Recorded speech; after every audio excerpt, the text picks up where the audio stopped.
All right. Yes, indeed. Welcome back. Now, devastated by an insurgency for 8 years, Nigeria's northeast is faced with a big problem, and that's food insecurity. Now, the massive humanitarian assistance being offered by the government, United Nations and other aid agencies seem like a drop in the ocean as the food crisis in the north has reached alarming levels. Yes, indeed. Now, resources and food in many internally displaced camps and host communities are overstretched, leaving about 5.2 million people in need of life-saving food assistance, up from 4.7 million in March. The United Nations estimates that about 450,000 children under the age of 5 suffer from severe acute malnutrition, also known as SAM. Now, joining us via Skype, Human Security Manager, Action Aid, we have Gbenro Olajuigbe joining us from Abuja. Gbenro, it's good to have you join us right now. Now, it's really it's of utmost concern, I guess. Yeah, thank you. Let us say that the issue of food insecurity in the Northeast has been on for several years now. We've heard these reports a long time, but the challenge of taking care of handling this issue once and for all seem to persist. What could really be the problem behind the inability to handle this issue headlong? Well, let me first state that when you are talking of food insecurity concerning people, you are talking of the fact that people are exposed to hunger on continuous basis. And of course, if I have to go back to Global Hunger Index, you find out that between 2014 and 2016, Nigerian condition generally has been deteriorated. That has deteriorated. And also, when you now begin to situate it within the context of the northeastern part of the country, as you know, violence challenges virtually everything about society. It challenges its justice, it challenges its equity, and it challenges the capacity of people to be productive. People in the northeastern part of the country has been cut off from their production source for a very long time. Since the insurgency started in that region, it has been extremely difficult who are majorly subsistence farmers to engage in any productive venture.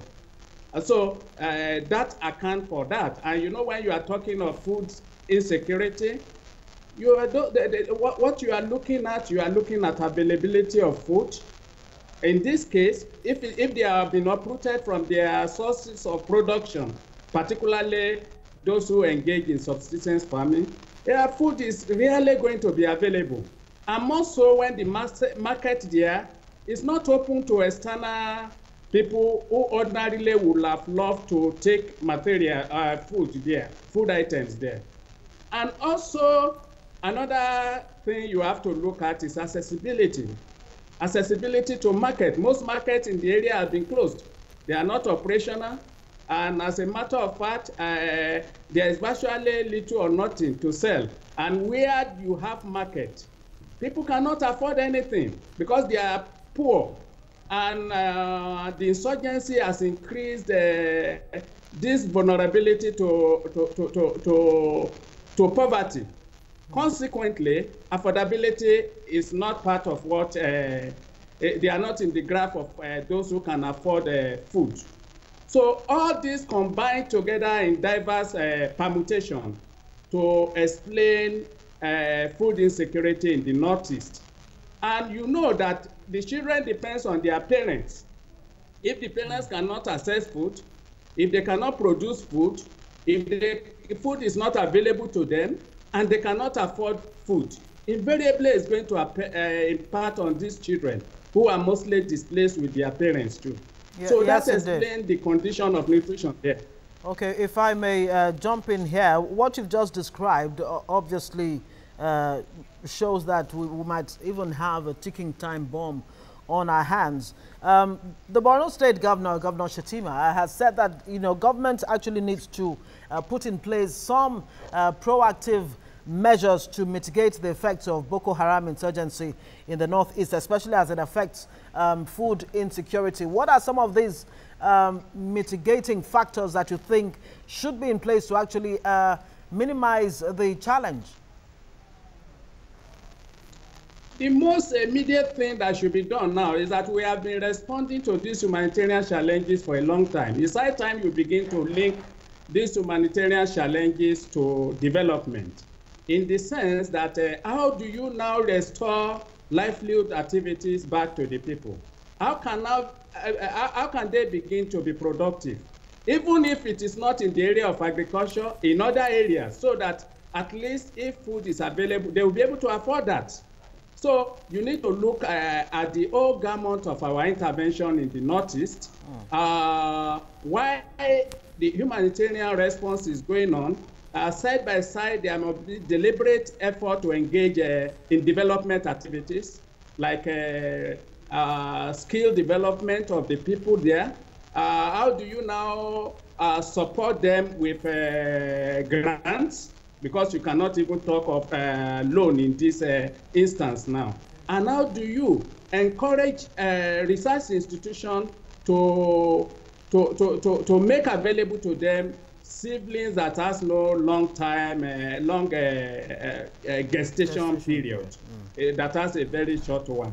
So, and how do you secure and protect the interiors in the Northeast? I'm talking of places outside Yola, places outside Maiduguri, where most people are, and they are cut off from other parts of the states, thereby making the condition, even in those areas, worse than those who are lucky in quotes to be in the metropolis. Of course, you mentioned loans. You mentioned loans earlier. Let's look at the issue of funding. No, I didn't mention loan. I said loan is outside it. Loan is outside it. Okay, then let's point to the fact of grants. Of funding. Grants, yes. How well? Social support, social security. How well is the Nigerian government doing in that area in providing adequate funding, at least to, you know, solve some of these food crisis problems? You have, let me first admit that yes, the condition in the Northeast is a very severe one, it's a serious one. Of course, across the country, you can find out that people are going through hunger on a daily basis too. But it's only that the severity is more in the northeastern part of the problem of the country because of the problem of insurgency. So what government and other people should actually do is to ensure that, of course, they are giving priority to that. But we find out that most of the money that is going to, or fund that is going to the northeastern part of the country end up as overhead, both from government and non-government sectors. You have a lot of people there who are working in that environment, but who have equally changed the economic climate of the environment because of their own capacity capacity for affordability, thereby worsening the condition of ordinary poor displaced people in Maiduguri. Okay. So there should be a reduction in overhead of whatever government or other organization or agency or donor development groups or whatever they are doing there. And at the same time, there must be deliberate effort to ensure that 70% of whatever is allocated to Northeast go to those who are really in need, particularly women and children. All right, Benga, thank you, Benro, sorry, thank you very much. There are so many issues surrounding this that needs to be addressed going forward, because we even hear that there has been diversion of food meant for IDPs and other people in the vulnerable people in the Northeast, and government needs to investigate all of those to make food adequate. Well, we'll have to leave you here right now. Human Security Manager, Action Aid, Benro Olajuigbe, thank you so much for coming on the program.